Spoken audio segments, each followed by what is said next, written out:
Looks like one of our development parts didn't fare too well in testing. I've put it on hold for now. You can restart work from the laptop. We're going to have to go back now and make some adjustments in order to get the final numbers looking more like we were expecting from the simulation. Fantastic. So Eric Boulier had a word with Chris, and our second powertrain update has failed. Annoyingly, because as I've stated several times, that's where we need to improve. So we now need to put in an extra 450 resource points into that to get it up and running. And I'm going to have to do it because that's where we need to improve the car.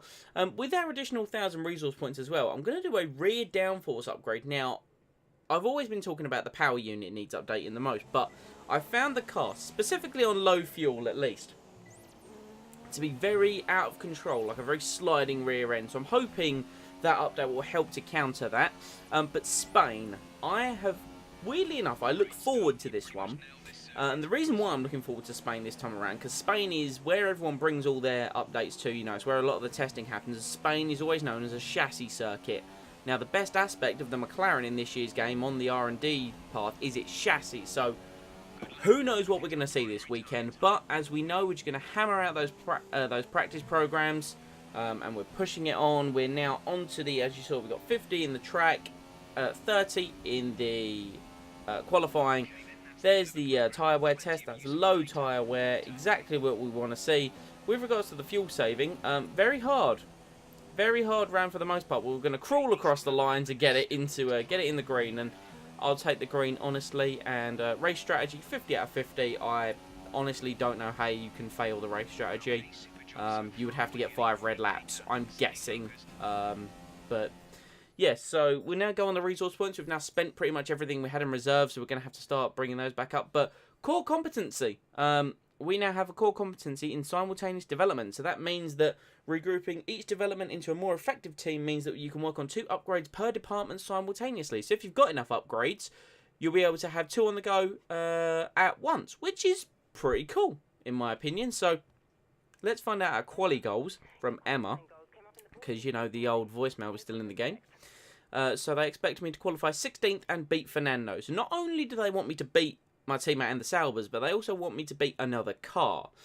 That's the interesting part. So what we're going to do now is we're going to swap over, take out our practice engine components, and we're going to bolt on the fresher one, which is the one I bought in for Spain, and also the one I used around Russia.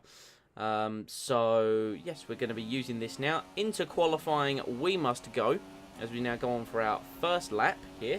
Do you know, this track as well, much nicer. I didn't like it in last year's game. It was just certain corners were not to my liking, but in these 2017 spec cars, I mean, I've only driven it in the McLaren, but what a joy it was, some of these corners. Obviously, turn 3, turn 5, turn 9, some of the ones I hated last year. So good now, as we are going through the lap. This is our first lap. We didn't get exactly according to plan, and we did have to follow Nico Hulkenberg during the end of it, so we got slightly impeded. As we come up towards the line, what's it going to be? It's a 23.1, so we're just over 2 seconds off the pace of Danny Rick. So, of course, we're going to go out for another run because the team expects us to get 16th. We're currently sitting behind Alonso and ahead of the 2 Salvers. So, as we charge towards turn 1 and come through turn 3, are we up on our delta?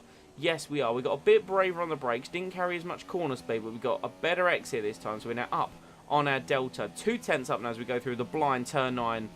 DRS open, nice on the exit there. Still 2.5 tenths up as we now come in to the second sector now. 1.8 off the pace of the lead runner. And as we come through, you can see the time we made up in the final sector compared to our last lap, as we're now just, there it is, 6 tenths up on our time. What's it going to be as we cross the line? 13th.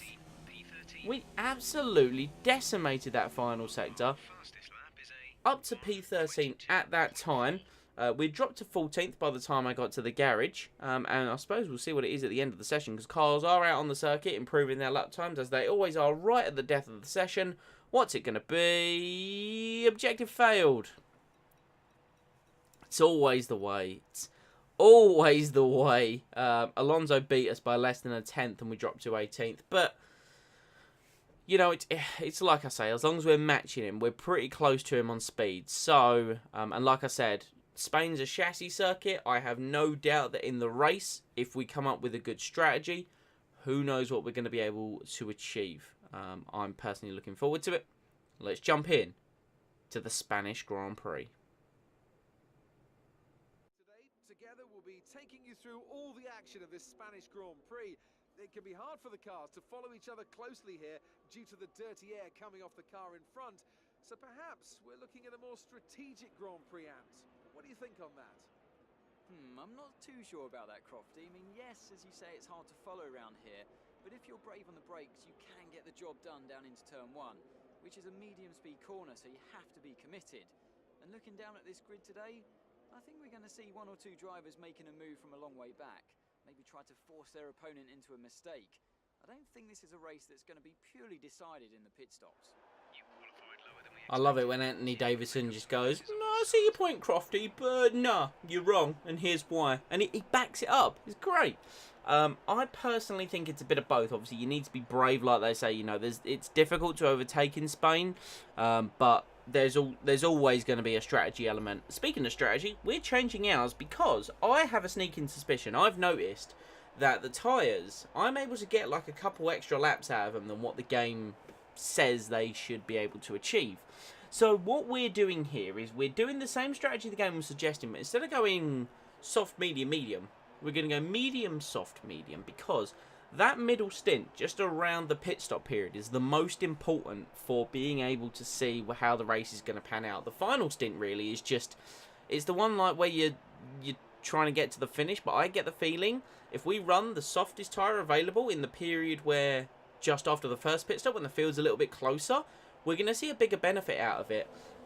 That's at least what I'm hoping for. So we'll see if that turns out to be correct. So, yeah, obviously we've got to get ahead of Fernando as early as possible and try and mix it up with the midfield there. So as we now come round, form the back of the grid. Alonso on a counter strategy to myself. He's going to start on the soft tyre. Ericsson is on the mediums. I'm not 100% sure what the guys ahead of me are on, but it's going to be an interesting one as we go down towards turn 1 and throughout the Spanish Grand Prix as the lights are coming on. It's 3, 4, 5 lights. Lights are out in Spain. Get a big bit of wheel spin. Not a good start for us at all. We're going to see the indication now as the Saubers have gone straight past us there. Can't even blame the tyres for our bad start there as the Saubers are both on mediums, but we're going to take that big diving lunge down the inside against the Saubers and Fernando Alonso. Pass all 3 of them there. Up into 17th place. Ericsson moves ahead of the cars behind us. Now we're going to try and keep it as tucked in as we can. Massa goes out wide, maybe forcing Palmer wide. We're going to take a look down the inside into the next right-hander. 3 wide through. Now we're up.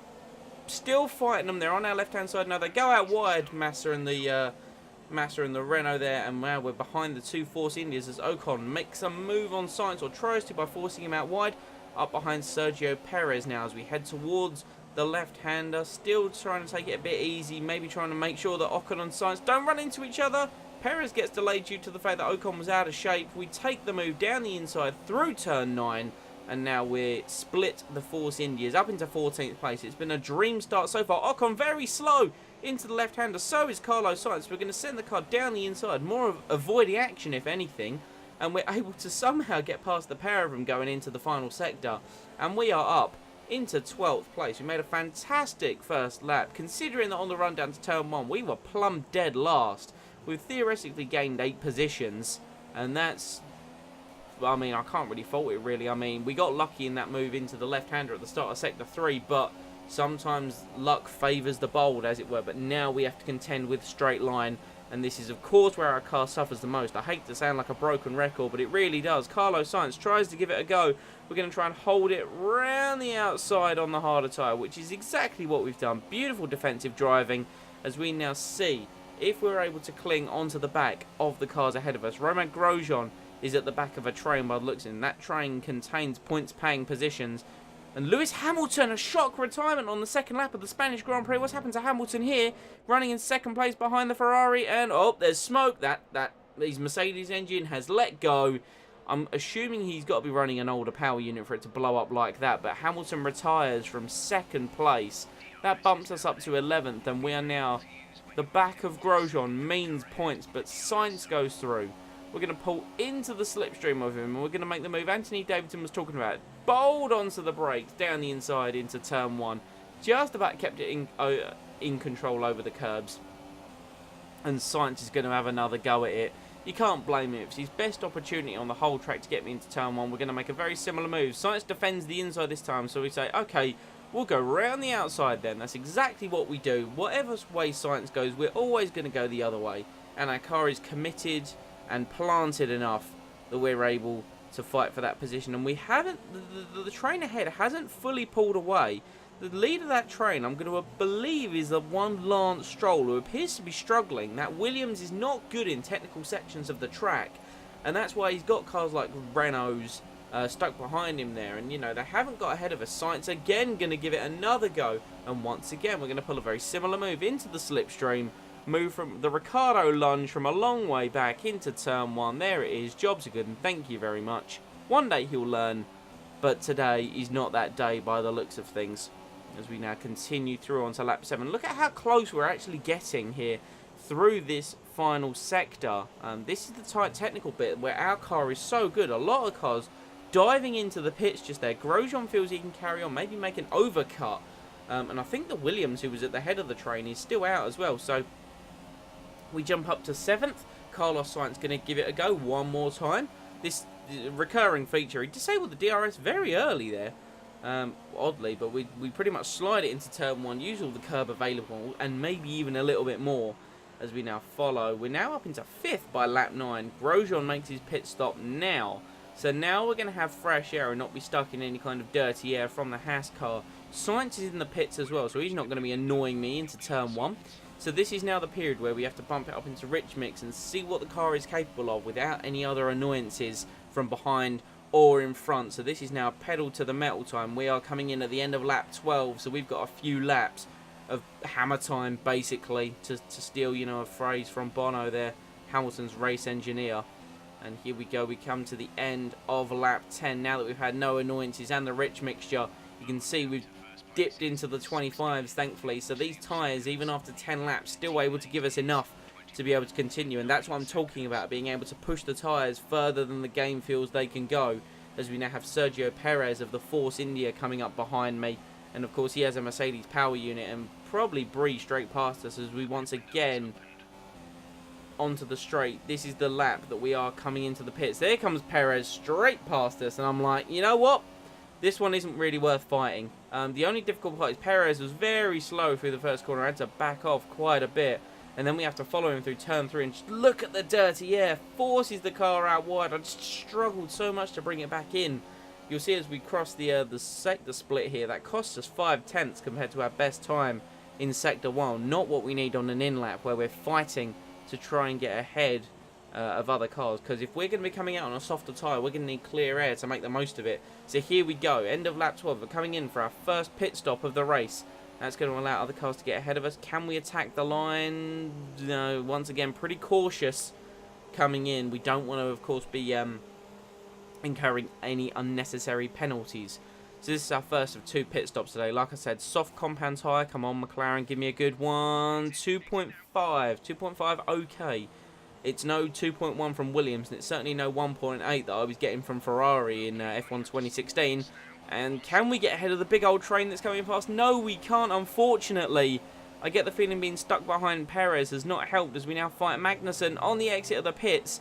And there's Stroll, Sainz up ahead of us, still fighting Magnussen. We get ahead of him before turn 3, thankfully. And we're going to use the extra grip of these tyres to force our way through. Sainz is stuck behind the Sauber. We're going to go for a big lunge down the inside of the next corner. And that's us up into 15th position. We need to get ahead of these cars as fast as possible. So we take another big lunge versus Marcus Ericsson. If we don't get ahead of him now, we're going to be wasting our fresh tyres. Alonso is stuck in near the back of that train there. And we now set our sights on Lance Stroll, the young 18-year-old Canadian there, in 13th place. And now we're on lap 14. There's a few cars fighting going into turn 1. That's going to be holding everyone up. And that's going to allow myself and Stroll to get very close there as we now swing. We went wide to prevent the dirty air as much as possible. Look at that line. Look how much we've gained through a flat corner against Lance Stroll. And we're once again going to make the big diving move. Scare Stroll out of the way. into turn 5. Welcome to Formula 1, Lance. As now we move up. There we go. The head of this train looks like a Force India, I think. We've got Massa in 11th. I'm not too sure who's currently sitting in 10th. We've got Pascal Wehrlein ahead of us in 12th. Yet to pit, I imagine, in the Sauber. Unless he's gone medium to medium. But then again, for him to be ahead of us, you would assume for him to not pit as we get a great run through turn 9. DRS wide open. No rich mix. Just standard required. Down the inside into turn 10. There we go. Past Pascal Wehrlein. And now we're fighting our way through. This strategy and the speed that we had compared to some of the other midfield teams proved why it was worth it to jump onto these tyres. Massa now pits from 10th. I think that's a weird time pit stop for Massa. Only hard tyres will get him to the end at this point. And I think most teams are going to want to avoid those as we managed to dip into the 24s now on these soft tyres. And I noticed something at this point. We're in 9th place and teams are coming in for their second stop. So, everyone around us has made 1 stop or 2 stops. That means that we are legitimately in 9th position and contending for championship points. And the better part of it, we could be in for some more here, as we've got Romain Grosjean and Danny Kvyat, I believe that is. Yes, indeed it is. Fighting ahead of us for 7th place, slowing each other down. And we're going to take full advantage of this if we can. Once again, look, I'm basically pushing the Haas through that final chicane, and once again it's just so frustrating that when we get on the straight they're just able to pull away. I've got, I'm in slipstream, I've got Rich, I've got DRS, and it's just not enough. But Danny Kvyat under pressure from Romain Grosjean into someone. Kvyat tries to hold it round the outside. He hasn't been able to pull off the move fully. Grosjean still ahead. They go side by side through turn V. Kvyat has to pull back in behind the Haas driver. Kvyat loses the position. Grosjean up to 6th. And can we get him into the next corner? Dive it late on the brakes once again. There we go. Extra grip from the soft tyres enables us to be bolder. Into 7th place now. And can we keep up with now Romain Grosjean, who I believe was being held up by Danny Kvyat, in my full honesty. Can we maintain position with him? Well, here we are 1 lap later. We've kept ahead of him. We've pulled a gap to Kvyat. Can we slipstream? DRS open into turn 9. This is big, bold, and we've just about kept it on the circuit somehow. And we're up into 6th place in a McLaren Honda. We're sliding at the moment, but somehow we got into that position as we come in now at the end of lap 21 for our second pit stop. Really not going to attack the pit lane. Now that I'm in this position, I'm going to do everything I can to hold it, and if that means like wasting a second or two on the way to the pits, I'm gonna take it. So now that strategy there, going on the soft tyres, definitely proved beneficial, but unfortunately I would not be able to take another set 12 laps to the end of the race. So here we go, we're coming out of the pits. There's 2 cars coming down the main straight. Can we stay ahead of them? Because if we can, that means we retain 9th place just about into turn 1. It looks like it's Danny Kvyat and Sergio Perez, who interestingly enough I saw briefly was on the hard tyre. They're the ones who have come out behind us. So that's it, we're in 9th place. And a point to note there, if you look at the top left, Felipe Massa is currently on the soft compound tyre. Now the soft tyre is not going to go, as I've stated, 11 laps. So that means we're definitely also going to inherit 8th place when he eventually comes in for the pits. So it's now a matter of keeping our head down and going as fast as we can. It's showing small signs of wear. Power output will be down. So the gap to our teammate. Well, that's definitely not what I wanted from the engineer. He's now saying because the internal combustion engine has hit 50%, power is going to be down. Power is already down anyway due to it being a Honda power unit. And now we've got that when we're finally fighting for points. I really didn't need to hear that, Mr. Race Engineer. Thank you very much.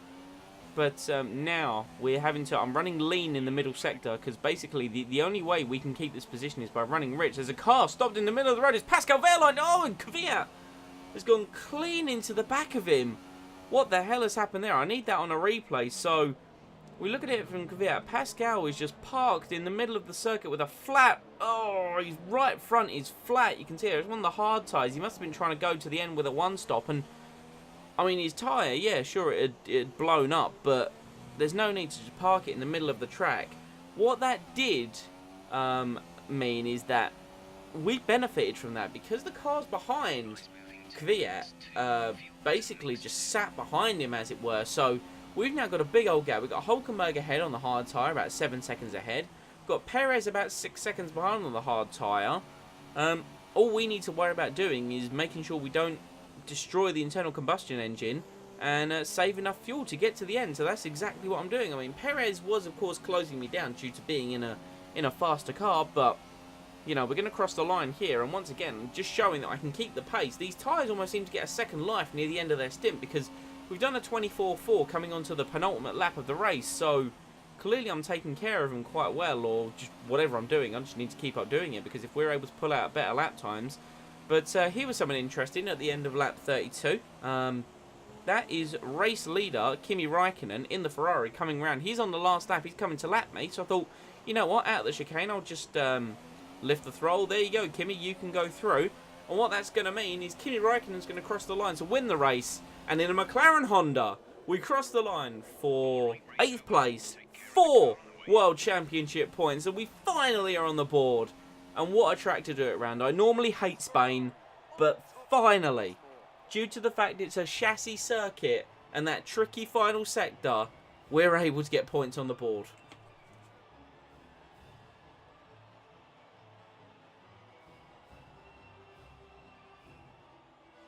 You, Anthony Davidson, who was your driver of the day? Today, I'm going to give it to the McLaren driver. Look at where they finished compared to where they started. It's not easy to cut through the field like that in Formula 1, so it was a great effort. Thank you very much, Anthony Davidson, from 18th to 8th, with what I feel personally was a strategy call of the century. Esteban Ocon finished 6th. Alonso somewhere DNF'd. I'm not 100% sure when that happened, but yeah, there you go. Finally with some points on the board. There's the driver rivalry. We have smashed Fernando. Something interesting to note is we were a second quicker than his fastest lap. Look at the teams. They respect the fact I've got points in a car that's running this badly. Hi, Emma here. I had a sit down with the executives today to talk about your progress. Long story short, they're happy. Keep it up. Good. Excellent. Great feedback there from Emma. That's exactly what we want to see, the fact that they are happy. So now we need to consider, of course, going forwards. Now that we've finally got some points on the board, we need to look at what we're going to be doing going forwards. We've, of course, got another powertrain upgrade coming for Monaco. That's for engine power. We've also got the rear downforce expected in Canada. So that will bump us even closer to the midfield. Now, due to the fact we got points, we're now 13th in the Drivers' Championship, jumping Stroll, Magnussen, Sainz and Palmer. Just there. Obviously, Sebastian Vettel leads the way from Valtteri Bottas, Kimi Raikkonen 3rd, and Lewis Hamilton down in 4th, 32 points off the lead there, and then the Force India. So, you know, everything's all working out pretty similar to what you'd expect from the actual Formula 1 season. Ferrari lead the way by 14 points. Got, I mean, we're in 9th as you'd expect, but what a weekend. What a weekend. I mean, normally, as I said, I hate Spain. I've never enjoyed it, but the way the car felt through some of those corners was just so great. And I think, as I've said, you know, this is part of what Codemasters have done. They've considered what the car performance is going to be like at each circuit based upon what they're best at. So the fact that this car was able to perform in the high-speed corners and the slow technical stuff in Sector 3 was just fantastic. But guys, thank you very much for watching. I would appreciate if you left some feedback or leave a like for our first championship points. I didn't think they would come this early. I might have got a little bit lucky to a degree, but we of course still had to go out there and earn it, and I think the strategy did. So leave a like if you did enjoy, as I said. Hit subscribe if you want to see more content coming to the channel. I will see you all next time.